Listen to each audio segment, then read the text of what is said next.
Good afternoon, everyone. Good afternoon, Mr. President. Hope everyone had a safe and enjoyable 4th of July weekend. As I said in my Independence Day address to the nation, we're closer than ever to declaring our independence from this deadly virus. Today, after receiving a briefing from my entire COVID-19 team, I'm proud to announce that we're getting even closer. Because of our wartime effort to administer 300 million shots and arms in just 150 days. More than 182 million Americans have received at least one shot, including nearly 90% of seniors and 70% of adults over the age of 27. By the end of this week, we'll have reached the mark of 160 million fully vaccinated Americans, and that's a goal I set in March that I'm thrilled we're going to hit just a few days after July the 4th. So, we will have 160 million fully vaccinated Americans, up from roughly 3 million when we took office 5 months ago. We see why it matters. COVID-19 cases and deaths are down by 90% since January. Millions of fully vaccinated Americans are getting back to living their lives as they did before. Businesses are reopening and hiring and rehiring. And projected economic growth is the highest it's been. Projected growth is the highest it's been in 4 decades. And the bottom line is the virus is on the run and America is coming back. We're coming back together. This is one of the greatest achievements in American history, and you, the American people, made it happen.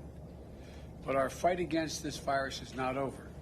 Right now, as I speak to you, millions of Americans are still unvaccinated and unprotected. And because of that, their communities are at risk, their friends are at risk, the people that they care about are at risk. This is an even bigger concern because of the Delta variant. In today's briefing, we discussed how the Delta variant is already responsible for half of all cases in many parts of this country. It's more easily transmissible, potentially more dangerous. And it should be because of reconsideration. And look, let me put it another way. It seems to me it should cause everybody to think twice. And it should cause reconsideration, especially young people who may have thought that they didn't have to be vaccinated, didn't have to worry about it, and didn't have to do anything about it up to now. But the good news is that our vaccinations are highly effective. Fully vaccinated Americans have a high degree of protection, including against this Delta variant.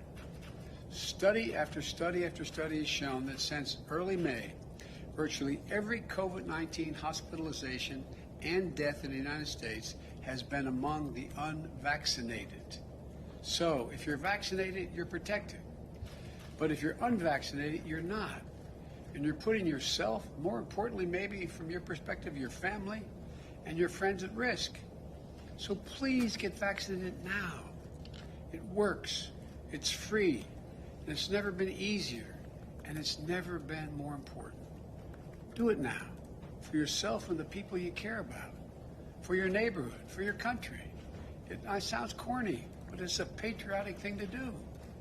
In today's briefing, we discussed how our administration is going to devote the remainder of the summer to a special focus on 5 ways to make gains in getting those of you who are unvaccinated vaccinated. Because here's the deal. We are continuing to wind down the mass vaccination sites that did so much in the spring to rapidly vaccinate those eager to get their first shot and their second shot, for that matter, if they needed a second. Now we need to go to community by community, neighborhood by neighborhood, and oftentimes door to door, literally knocking on doors, to get help to the remaining people protected from the virus. Look, equity, equality, it remains at the heart of our responsibility of ensuring the communities that are the hardest hit by the virus have the information and the access to get vaccinated. So, as we shift from these centralized mass vaccination sites where we're doing thousands of people a day, we're going to put even more emphasis on getting vaccinated in your community, close to home, conveniently, and a location you're already familiar with.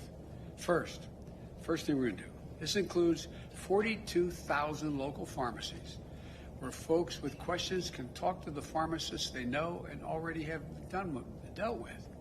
These locations overwhelmingly allow you to walk in without an appointment, get the vaccination when you're picking up your prescription or just going in to get your toothpaste or something else you need from a drugstore.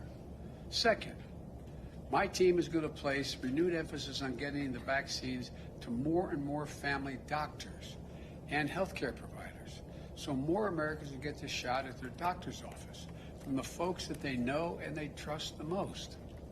Third thing we're going to do, we're going to step up efforts to get vaccines to your family doctors and other doctors who serve younger people, so that adolescents ages 12 to 18 can get vaccinated, and as they go for back-to-school checkups or getting ready for the physicals they need for fall sports.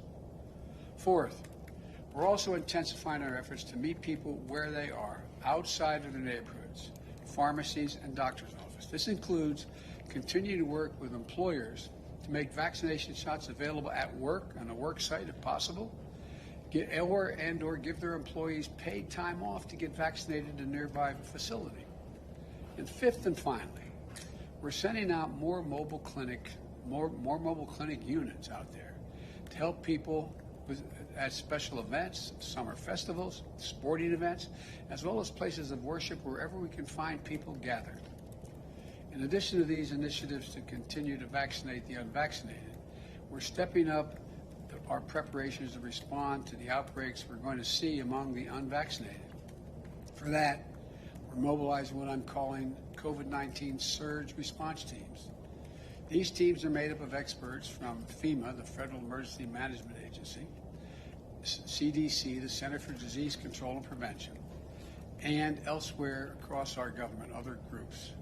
And they're going to help states that have particular problems prevent, detect, and respond to the spread of the Delta variant among unvaccinated people in communities with low vaccination rates. And some states have very low vaccination rates.